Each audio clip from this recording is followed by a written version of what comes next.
Kembali bersama saya Syarifah Rahman dalam segmen khusus Money Talks CNBC Indonesia. Dan pemirsa, saat ini kami akan lanjutkan kembali diskusi bersama dengan Bapak Reynaldi Hermansyah selaku Direktur Utama PT Sarana Multi Infrastruktur Persero atau SMI.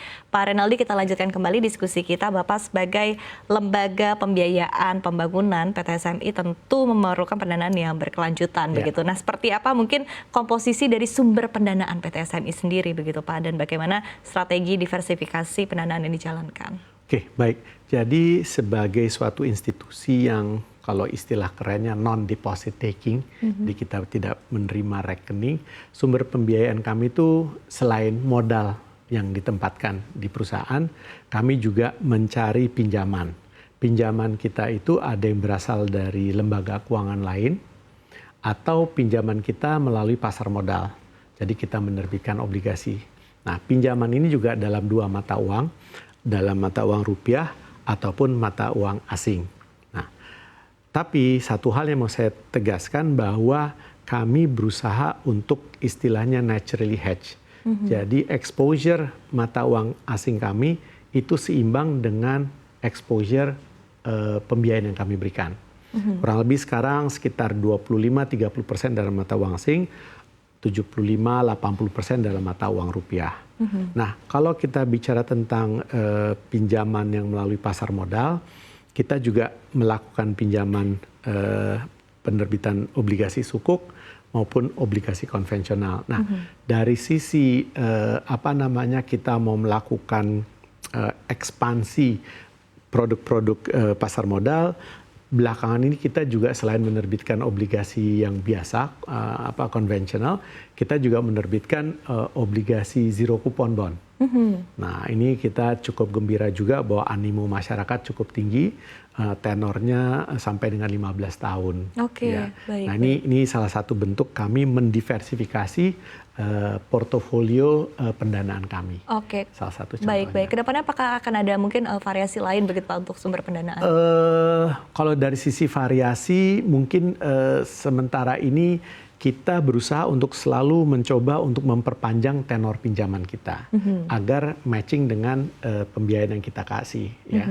Sekarang kan mungkin paling lama 10 tahun, kalau obligasi normal, pelan-pelan kita mau coba push boundaries untuk tenornya itu. Dan itulah dari sisi inovasi kita. Selain tadi berbagai macam jenis produk-produk kita. Baik. Dan ke depan kita memang juga ada rencana melakukan berbagai macam penerbitan obligasi. Baik, Pak Reynaldi, tadi kita sempat berbincang begitu berkaitan dengan tantangan yang dihadapi untuk penyaluran pembiayaan begitu ya, karena tadi proyek yang dikerjakan ataupun juga dibiayai oleh SMI ini kan sebetulnya juga cukup bervariasi begitu ya Pak ya. Tapi positioning PT SMI sendiri begitu dalam manajemen resiko begitu ya, profil risknya sendiri seperti apa sih Pak? Ya.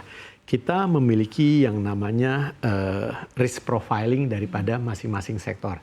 Seberapa berani kita mengambil resiko yang dapat kita mitigasi resiko tersebut. Nah, sektor-sektor itu berbeda-beda gitu ya. Jadi, nah itu pun nanti harus dapat diimbangi oleh tingkat pengembalian yang kita dapat.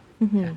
Mungkin sektor-sektor yang memiliki resiko ataupun bukan sektor, proyek yang memiliki resiko yang agak lebih tinggi kita dan masih masuk dalam risk profile kita, mungkin ongkos memitigasi risikonya itu relatif tinggi, tetapi selama itu bisa terkompensasi dengan pengembalian yang kita dapat, itu kita lakukan karena disitulah peran enabler kita. Kita punya peran untuk bisa merealisasikan beberapa proyek-proyek selain sebagai katalis. Kalau katalis itu kan pioneer ya.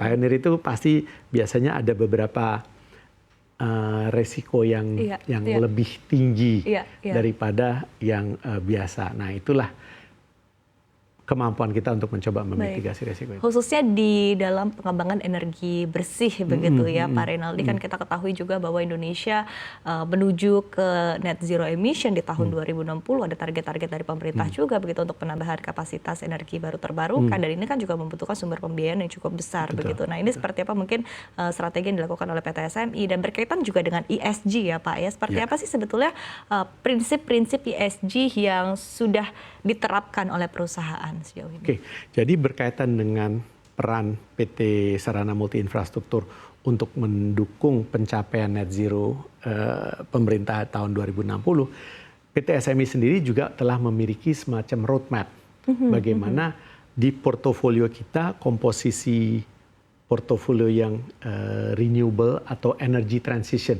Jadi portofolio-portofolio yang mengarah kepada energy transition. Nah, kita punya roadmap itu.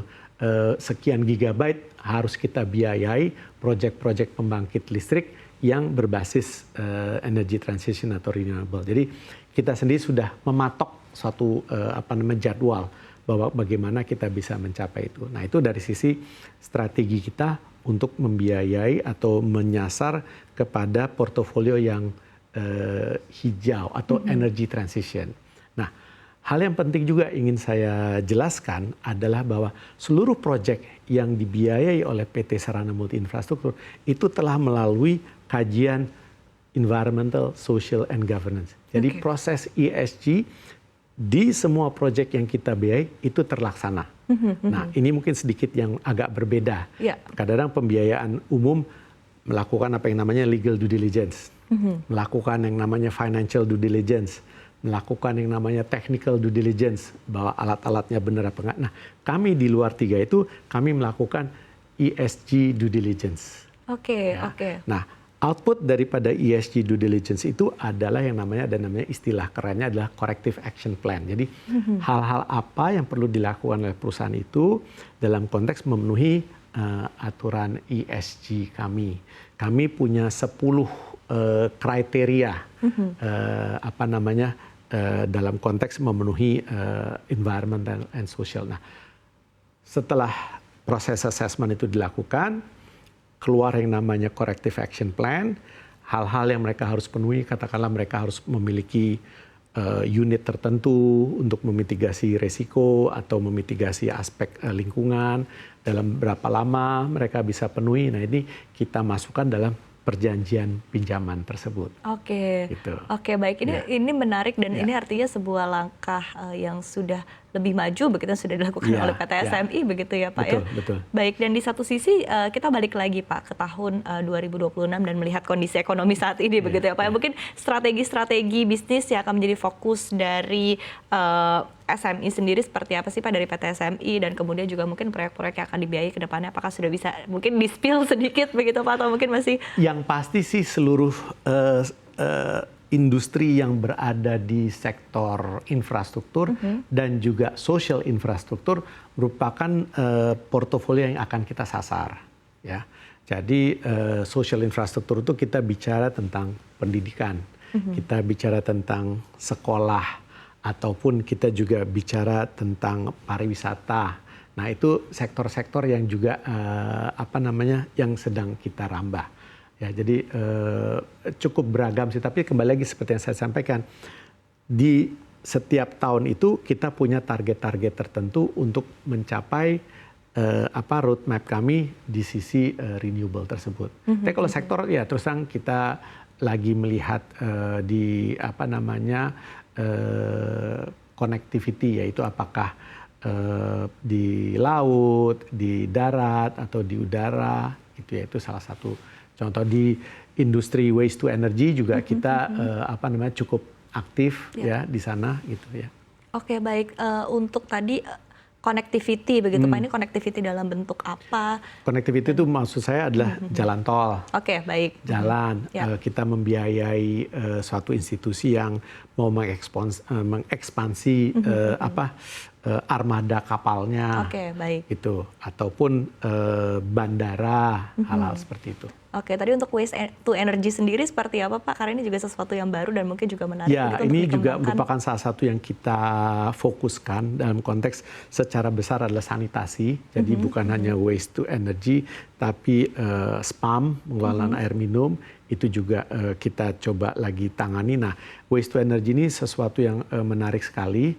Ya, kita lagi coba melihat opportunity yang kita bisa bangun. Tapi secara sektor ada suatu swasta nasional yang sudah kita biayai.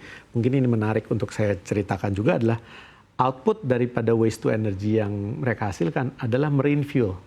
marine fuel. Jadi Bahan bahan bakar untuk kapal. Wow, Ya, ini dari waste ataupun juga waste-nya sama, yaitu waste sampah yang ada, tapi menggunakan teknologi istilahnya parolisis ya. Nah, itu satu teknologi yang menghasilkan marine fuel. Nah, ini sesuatu kalau tadi Mbak nyampaikan inovasi-inovasi, nah ini mungkin salah satu bentuk jawaban pertanyaan Anda tadi. Iya, ini menarik sekali begitu ya Pak, karena tadi dari perkembangan basicnya memang tadi adalah infrastruktur begitu ya, seperti apa proyek-proyek yang biayai oleh PTSM ini bisa bermanfaat bagi publik, tapi tadi juga ada inovasi-inovasi yang bisa dicapai begitu ya Pak ya. Baik, tadi Anda juga menyampaikan terakhir ada target-target terus ya setiap tahunnya begitu yang akan dicapai oleh PTSMI. Mungkin strategi juga yang dilakukan oleh perusahaan di tengah berbagai dinamika yang ada saat ini Bapak, begitu untuk bisa mencapai target-target tersebut seperti apa?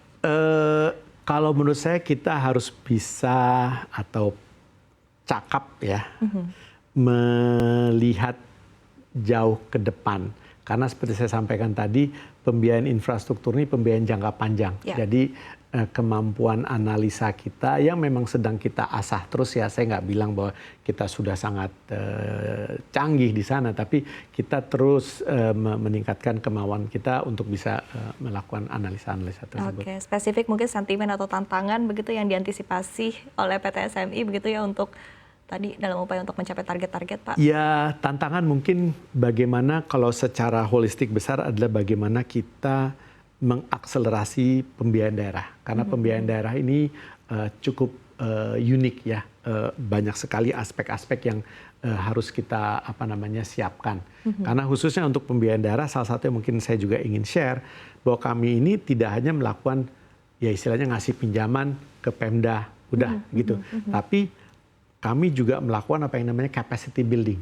Jadi kami melakukan pelatihan-pelatihan kepada Pemda-Pemda untuk dalam konteks pembiayaan daerah ini.